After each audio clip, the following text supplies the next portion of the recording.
कर्मकांड, जुनाट रूढी, परंपरा आणि प्रथा यावर आसूड ओढण्याचं काम आपल्या संतांनी केलं। त्यांनी प्रसंगी अख्खा जगाचा विरोध पत्करला, अन्याय अत्याचार सहन केलं। त्यातलंच एक महत्त्वाचं नाव म्हणजे महात्मा बसवेश्वर। त्यांनी कष्टाला प्राधान्य दिलं, दानधर्माला महत्त्व दिलं आणि माणुसकी हा केंद्रबिंदू मानला। 12व्या शतकात आंतरजातीय विवाह लावून त्यांनी कास्टलेस सोसायटीची निर्मिती करण्याचा पहिला प्रयत्न केला। आज त्या महात्मा बसवेश्वर अर्थात बसवराज मादिराज मंडिगे यांची जयंती आहे। लिंगायत धर्माचे संस्थापक महात्मा बसवेश्वरांच्या जीवन कार्याचा आढावा घेतला। आम्ही शोधण्याचा प्रयत्न केला की खरंच लिंगायत हा स्वतंत्र धर्म आहे का। या प्रवासात आम्हाला जे दिसलं ते तुमच्या समोर आहे। बसव कल्याणच्या 108 फुटी उंच पुतळ्याहूनही कानडी माणसाच्या मनात बसवेश्वरांची प्रतिमा उत्तुंग आहे।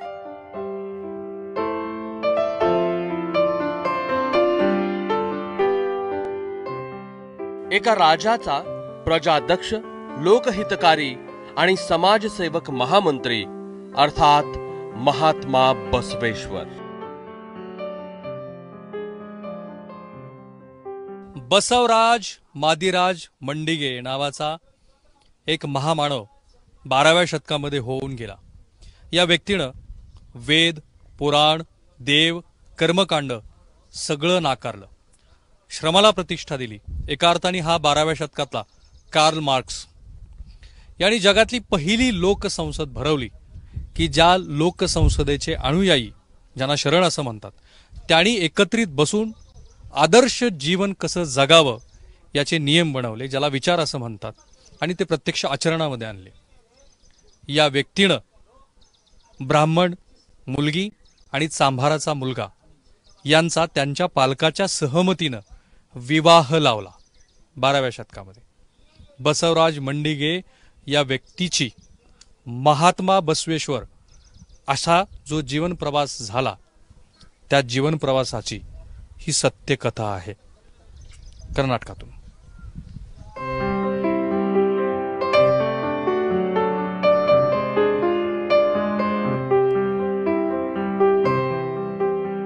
राजा बिज्जल यांच्या किल्ल्यातून बसवेश्वरांच्या समाजकार्याची सुरुवात होते। या किल्ल्यातच बसवेश्वरांचं निवासस्थान असावं।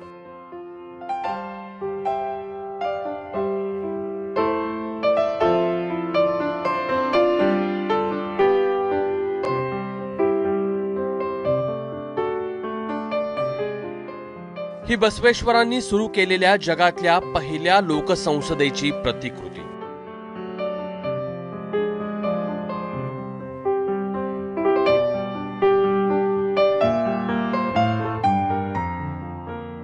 ही लोकसंसद 770 स्त्री पुरुषांची महासभा होती।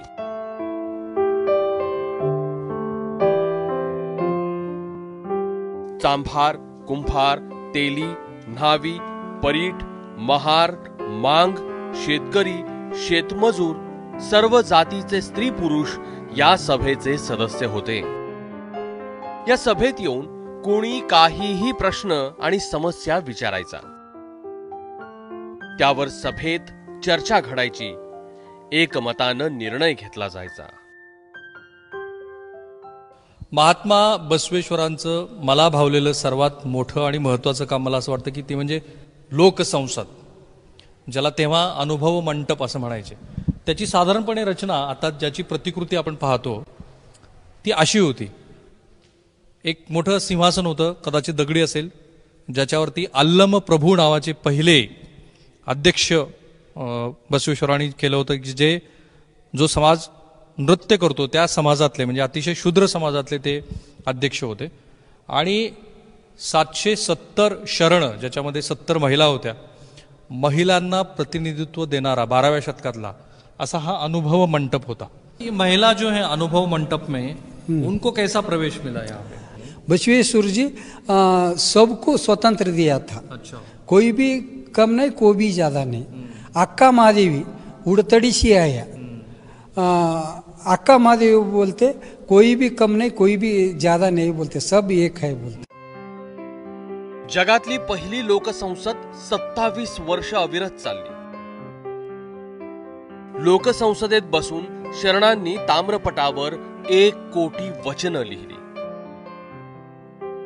शरणांची वचनं हीच आज लिंगायत धर्माचा प्रमाण ग्रंथ आहे. वचनं लिहिण्याआधी शरण मंडळी गुहेत बसून चिंतन करायची. बसव कल्याणच्या सभोवताली अशा अनेक गुहा अस्तित्वात आहेत. कायकवे कैलासा या विचारसरणीवर लिंगायत धर्माची जी सूत्र बनलेली आहेत त्या सूत्रावर आधारित जेही लोक महात्मा बसवेश्वरांना मिळाली, एकत्रित झाली आणि त्या संदर्भात जे कवनं किंवा वचनं तयार करण्यासाठी त्यांना जे एकाग्र भाव ठेवायचा होता, यासाठी बसव कल्याणच्या आजूबाजूला ज्याही ठिकाणी अशा पद्धतीच्या गुहा ज्या होत्या त्या गुहेमध्ये ते ध्यानधारणा करायचे आणि तिथून आपल्या मनातले जे विचार आहेत ते विचार ते कवनाच्या स्वरूपात लिहायचे आणि त्यानंतर ते विचार घेऊन ते अनुभव मंडपमध्ये यायचे आणि अनुभव मंडपमध्ये ते आपले विचार मांडायचे. जय जय नूले छंदय गे शील सदा शिवा योग काला ज्ञानद कैली गळे गे. बसवेश्वरांनी स्वतः कधीही वेगळा धर्म स्थापन केल्याचं सांगितलं नाही, पण प्रचलित धर्मापेक्षा वेगळ्या गोष्टी मात्र केल्या. वेगळा देव इष्टलिंग, समता मानतील ते सर्व अनुयायी, कष्टाला प्राधान्य, कायक, दानधर्म, दासोह ही चतुश्रुती मानेल तोच लिंगायत. स्वतंत्र धर्म.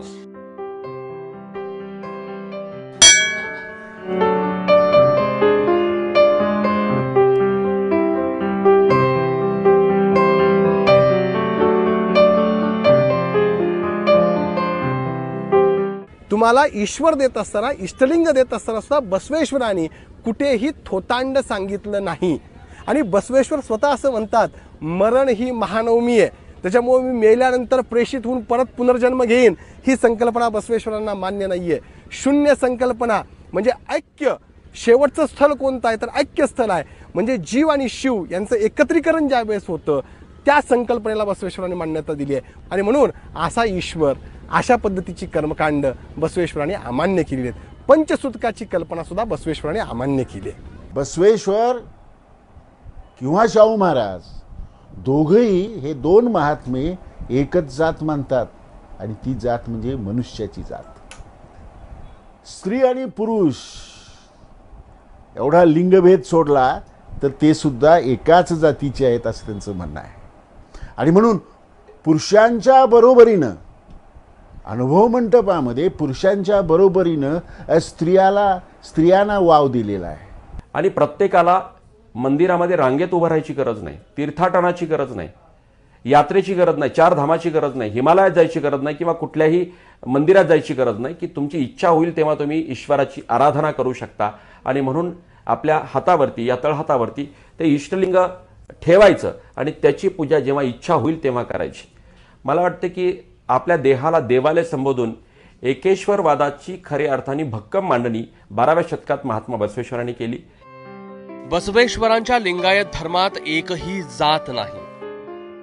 ज्याने इष्टलिंग गळ्यात बांधले ते सर्व लिंगायत. या तत्वानं 12व्या शतकात बसवेश्वरांच्या लोकसंसदेनं क्रांतिकारी निर्णय घेतला. ब्राह्मण मुलगी आणि चांभार मुलगा यांचा पालकांच्या इच्छेनं, संसदेच्या मंजुरीनं विवाह लावला. या विवाहाला 1,96,000 शरण उपस्थित होते.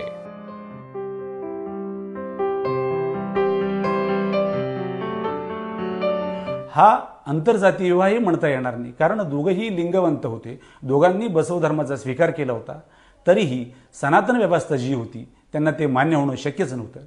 धर्मसंस्थेनं राज्यसत्तेच्या मदतीनं समस्त कल्याण क्रांती झाली आणि कल्याण जे एकेकाळी शरणांच्या वचनांना दुमदुमलेलं होतं, कल्याण क्रांती झाली. कल्याणचं भूमी रक्तानं माखून गेली. या संदर्भामध्ये बोलायचं झालं तर शाहू महाराजांची एकूण 16 भाषणं आज आपणाला उपलब्ध आहेत मराठीत केलेली. त्या भाषणामधून शाहू महाराजांनी याच सगळ्या फिलॉसॉफीचा, याच तत्वाचा पुरस्कार केलेला दिसतो. विशेषतः समतेचा पुरस्कार केलेला दिसतो, अस्पृश्यता निवारणेचा पुरस्कार केलेला दिसतो. राजाचा विरोध असतानाही हा आंतरजातीय विवाह पार पडला. या विवाहानं राजाचा किल्ला, राजवाडा आणि राज्य हादरलं. कर्मठ चिडले. राजानं वधू आणि वर मात्या पित्यांचे डोळे काढले. ठार होईपर्यंत हत्तीनं फरफटत नेण्याची शिक्षा दिली. सैनिकांनी शरणांचं हत्यासत्र केलं. वचन भांडाराला आग लावली. या विवाहामुळे बसवेश्वरांना महामंत्रीपद सोडून बिज्जल राजाचं राज्य सोडून जावं लागलं. शरणांनी हाती शस्त्र घेऊन प्रतिकाराचा प्रयत्न केला. आपल्या जन्मगावाकडे परत येत असताना बसवेश्वरांची हत्या झाली असावी असंही काही संशोधक मानतात. तर अनुयायांच्या मते मात्र कृष्णा, मलप्रभा आणि घटप्रभा या नद्यांच्या संगमावर बसवेश्वर लिंगैक्य म्हणजेच समाधिस्थ झाले.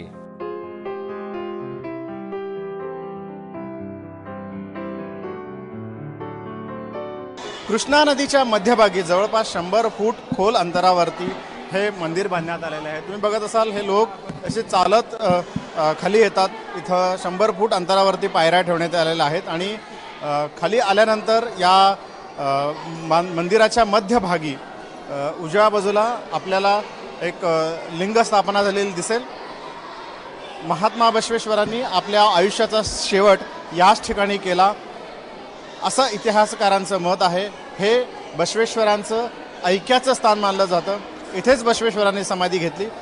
महात्मा बसवेश्वरांचे जे स्वीय सहाय्यक होते हडपद अप्पण्णा आणि त्यांच्या पत्नी नीलांबिका या दोघांच्या वचनातून असं कुठं ध्वनित होत नाही आहे की महात्मा बसवांचा असं काहीतरी शेवट झाला असेल. महात्मा बसवांना शेवटच्या अवस्थेत बयलू बयलादा अलमप्रभूंचं एक वचन आहे. हे अवकाशातलं शरीर होतं, अवकाशात ते विरून गेलं. आपण नेमका अर्थ सांगू शकत नाहीये की ती प्रोसेस काय झाली असेल, नेमकं काय घडलं असेल. बागलकोट जिल्ह्यातल्या हुनगंद तालुक्यात महामार्गावर कुडल संगम हे बसवेश्वरांचं समाधीस्थळ. या समाधीस ऐक्य मंटप असं म्हणतात.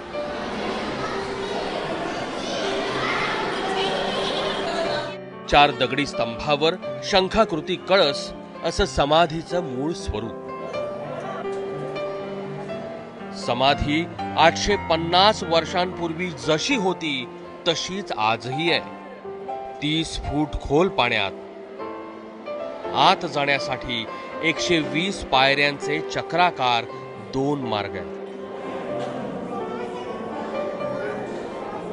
समाधी स्थळापर्यंत जाण्यासाठी सेतू बांधण्यात आलाय.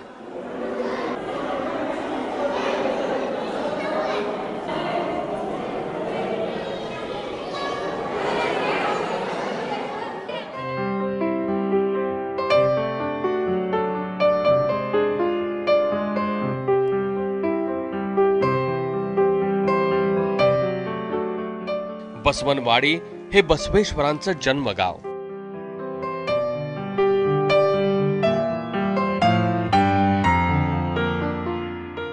बारा गावचे कारभारी असलेल्या ब्राह्मण कुटुंबात बसवेश्वरांचा जन्म झाला. वयाच्या 10व्या वर्षी बहिणीला मुंजीचा अधिकार का नाही असं विचारत बसवेश्वरांनी बसवनवाडी सोडली. कुडल संगमला येऊन 12 वर्ष शिक्षण घेतलं. मामाच्या गावी म्हणजेच मंगळवेढ्याला आल्यावर बसवेश्वरांचा राजा बिज्जलाशी संबंध आला. स्वकर्तृत्वावर बसवेश्वर कोषागारातले कारकून ते राज्याचे प्रधानमंत्री बनले.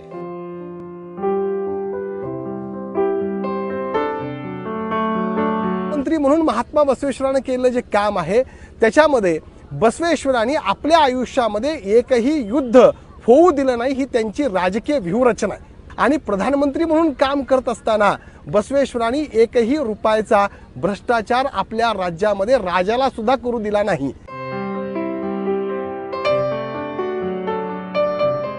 बसवन बागेवाडी हे विजापूर जिल्ह्यातल्या तालुक्याचं ठिकाण.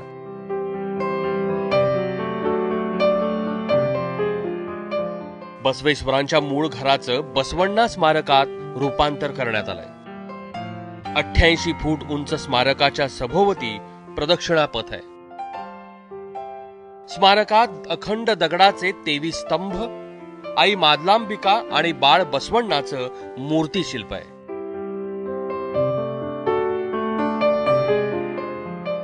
सभोवती बसवेश्वरांच्या आयुष्यातले जीवन प्रसंग उभारण्यात आले. महात्मा बसवेश्वरांनी 12व्या शतकामध्ये दिलेला सगळ्यात महत्त्वाचा समतेचा संदेश होता. सगळ्या जाती धर्माच्या लोकांनी मिळून कशी समाजाची उन्नती साधायची हे सांगितलं होतं. आणि माझ्या मागे हे जे कुडल संगमातलं चित्र तुम्ही पाहताय हे आहे संत लोक. म्हणजे 12व्या शतकामध्ये बसवेश्वरांच्या समकालीन जे सगळे संत होते त्यांची सगळी ही सृष्टी निर्माण झालेली आहे. याच्यामध्ये अक्कमहादेवी आहे इथपासून ते हेमरेड्डी मल्लम्मा यांच्यापासूनचे सगळे प्रमुख संत आहेत. ज्यांनी समाजाच्या उद्धारासाठी काम केलं त्यांची एक शिल्पसृष्टी इथं उभारण्यात आलेली आहे. बसवेश्वरांचा पुनर्जन्मावर विश्वास नव्हता.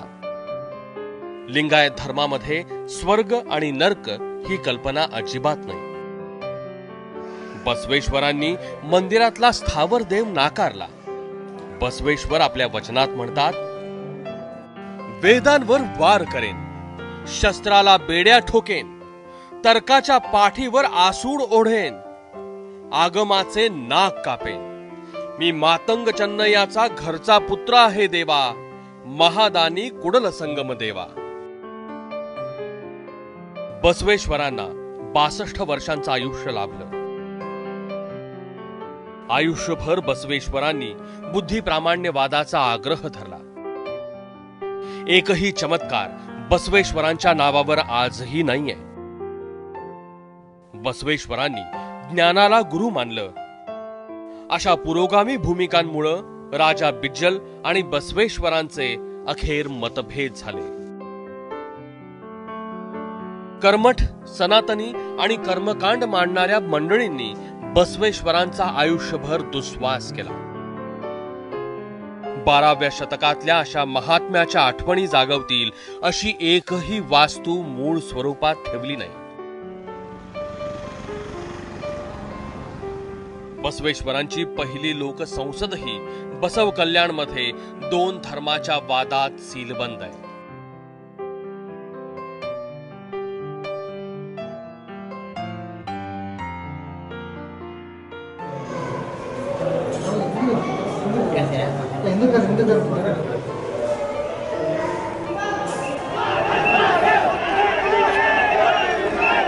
लिंगायत धर्माला स्वतंत्र धर्म म्हणून मान्यता मिळावी यासाठी आज मोर्चे निघतायत.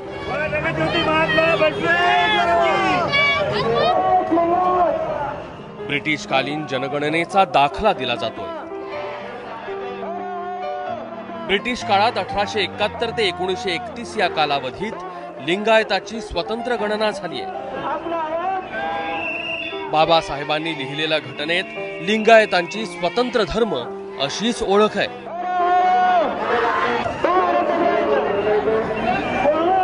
परंतु 1951 नंतर लिंगायतांची जनगणनाच झालेली नाही. भारतातल्या सर्वच राज्यांमध्ये कमी अधिक प्रमाणात बसवेश्वरांचे अनुयायी आहेत. कर्नाटक, महाराष्ट्र, तामिळनाडू आणि आंध्र प्रदेश या 4 राज्यात लिंगायतांची लोकवस्ती आहे.